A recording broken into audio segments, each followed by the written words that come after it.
दोस्तों आज अपन यहाँ डिस्कस करेंगे कि जो राजस्थान में दोबारा रीट पात्रता का जो आयोजन किया जाने वाला है, तो इसकी जो नोटिफिकेशन है वो रीट पात्रता का कब तक जारी हो सकता है, और उसके अलावा आपका एग्ज़ाम है वो किस माह में हो सकता है।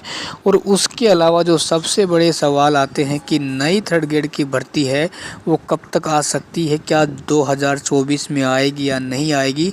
और उसके अलावा हमारे काफ़ी युवा साथियों के ये भी मैसेज आते हैं कि रीट का एक ही एग्ज़ाम होना चाहिए, तो क्या ऐसा हो सकता है या नहीं, इस पर भी अपन यहाँ डिस्कस करेंगे। ठीक है, तो मैं आपका बेशकीमती समय में से मात्र 1 या 2 मिनट का ही समय लेना चाहूँगा दोस्तों। वीडियो को एक बार आप ज़रूर देखना, जिन साथियों की रीट पात्रता क्लियर नहीं हुई है या फिर जो अभी वर्तमान में बीएसटीसी बीएड कर रहे हैं। ठीक है, देखो दोस्तों, अभी क्या है, विधानसभा चुनाव जैसे ही कंप्लीट होंगे तो उसके बाद जो भी नई सरकार बनती है, तो आप ये मानकर चलना कि आपको 3 या 4 महीने के बाद रीट पात्रता का आयोजन है वो राजस्थान सरकार के द्वारा करवा दिया जाएगा। ठीक है ना, तो इसमें ज़्यादा समय नहीं लगेगा। और जैसे ही ये मानकर चलना कि नई सरकार बनती है, तो इसकी दोबारा भी क्या है, सोशल मीडिया के माध्यम से भी आवाज़ उठना शुरू हो जाएगी।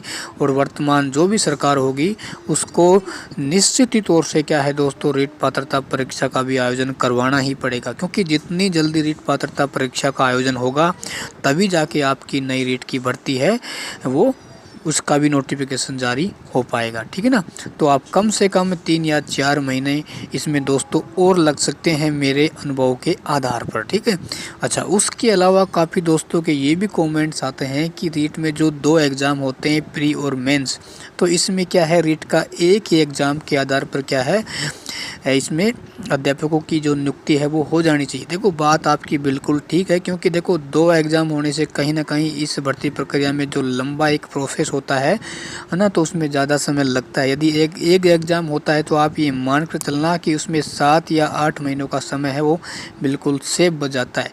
लेकिन दोस्तों देखो, आने वाली जो सरकारें हैं अभी इस पर कोई विचार नहीं कर रही हैं, और मुझे भी नहीं लगता कि ऐसा हो पाएगा। ठीक है ना, तो आपको रीट पात्रता परीक्षा भी देनी होगी, जिन साथियों की क्लियर नहीं हुई है उनकी, और जिनकी क्लियर है उनको तो देने की कोई भी आवश्यकता है नहीं। ठीक है, और उसके बाद आपका रीट मेंस होगा और उसकी मेरिट के आधार पर दोस्तों क्या है, आपका चयन किया जाएगा। ठीक है ना, तो जिन दोस्तों की पात्रता क्लियर नहीं हुई है और या अभी वर्तमान में बीएड बीएसटीसी कर